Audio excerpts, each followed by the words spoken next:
গাজীপুর ৩ নম্বর word কর্তৃক কর্মী সভার সম্মানিত সভাপতি এখানে উপস্থিত আছেন, আপনাদের ইউনিয়নের সাবেক সাধারণ সম্পাদক আমাদের প্রিয় নেতা মতিয়ার রহমান মোল্লা, জেলা কৃষক দলের সংগ্রামী আহ্বায়ক মাহবুব ভাই, আমার শরীরে আলভি সাহেবুল সহ আপনারা যারা এই শীতের রাত্রে কুয়াশার মধ্যে কষ্ট করছেন, তাদের সবাইকে বাংলাদেশ জাতীয়তাবাদী দলের পক্ষ থেকে জানাই সালাম ও শুভেচ্ছা।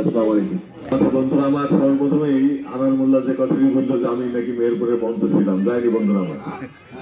আমি মেহেরপুরের মঞ্চে যাইনি একটাই কারণে, সেখানে আমার লোক থাকবে না, সেখানে গিয়ে আমি বক্তব্য দিলে বক্তব্য শুনবে কি? আর যে কমিটি আমি মানিনি, সেই কমিটির অধীনে মিটিং আমি সারাদিন মনটা খারাপ ছিল, কিন্তু আজ গাজীপুরে আপনার কাছে যাইছি মনটা ভালো হয়ে গেল। কারণ থেকে পদ পদনের খুব বেশি দরকার তা কিন্তু না, আমি কিন্তু প্রত্যেকটা সবাই ডিক্লেয়ার দিচ্ছি যে যতক্ষণ আমার সাথে আপনারা আছেন ততদিন আমি নেতা আছি, যেদিন থাকবেন না সেদিন আমিও থাকবো না। কে ঠিক আছে নাকি?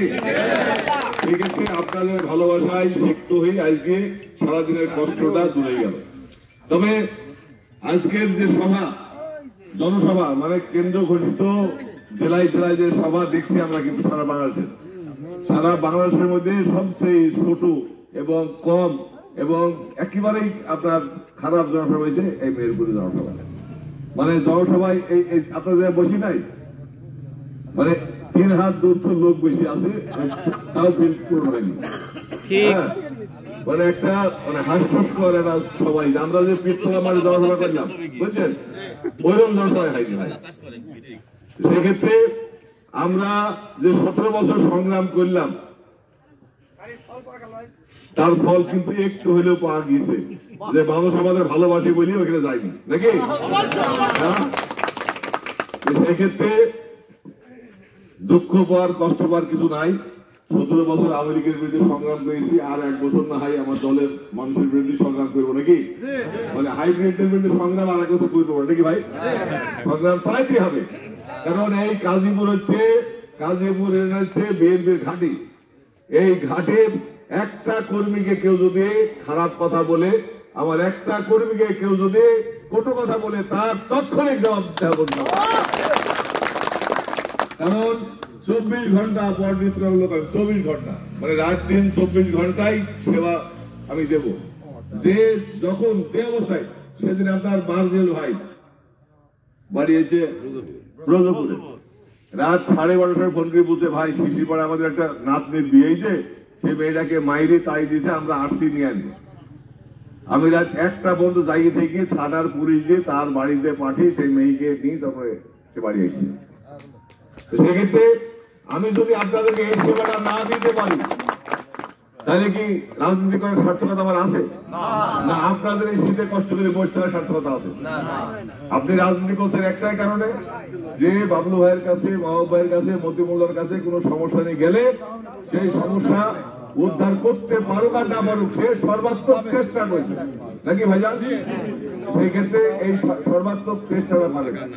আজকে সবচেয়ে দুঃখ এবং বেদনার দিন 25শে ফেব্রুয়ারি। আজকের এই দিনে বাংলাদেশের দেশপ্রেমিক 57 জন সেনা বিজ্ঞানকে নৃশংসভাবে শেখ হাসিনার ইন্ধনে ভারতের রয়ের সহযোগিতায় তাদেরকে হত্যা করা হয়েছে, এবং তার মামলা কিন্তু চলছে, পুনরুদ্ধার হয়েছে। এবং এই 25 তারিখে দাঁড়িয়ে আজকে গাজীপুরে বলতে চাই যে এই বিডিআর বিদ্রোহের মামলায় শেখ হাসিনা যে 57 জন দেশপ্রেমিক জাতীয়তাবাদী শক্তি সম্পন্ন অফিসারকে হত্যা করলো, তার ফাঁসির দাবি করছে গাজীপুরের এই গ্রাম। বন্ধুরা, আজকে আমাদের প্রিয় নেতা, খুব বর্ষিয়ার নেতা আব্দুল্লাহ নোমান সাহেব আজকে সকালে মৃত্যুবরণ করেছে, তারও আত্মার মাগফিরাত কামনা করছে। বন্ধুরা, সেক্ষেত্রে শীতে অনেকক্ষণ কষ্ট করছে, বেশি কথা বলবো না, রাজনৈতিক কথা অনেক বলবো। হচ্ছে আপনার 15 দেখলেন তো, 15 মার্চ যে আমাদের ইফতার মাহফিল, ওই ইফতার মাহফিল শুরু হবে কিন্তু আগে, কারণ আমাদের নেতা মাসুদুর যখন আসবেন তখন কিন্তু তার বক্তব্য শোনার জন্য অনেক লোক আসবে, তাই না? আমরা যদি একবারে ইফতারের আগে এখানে বসি, তাহলে কিন্তু কারোর বক্তব্য দেওয়ার সুযোগ হবে না, শোনার সুযোগ হবে না।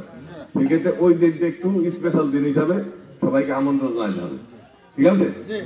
সেক্ষেত্রে আপনাদের সবারই সুস্বাস্থ্য কামনা করছি এবং অধীর আগ্রহে এই যে শীতের রাত্রে বসে আছেন, এই জন্য আমার ব্যক্তিগত পক্ষ থেকে, খালেদা জিয়ার পক্ষ থেকে, তারেক রহমানের পক্ষ থেকে আরেকবার ধন্যবাদ জানিয়ে আমি আমার সন্তুষ্ট করছি। ধন্যবাদ সবাইকে।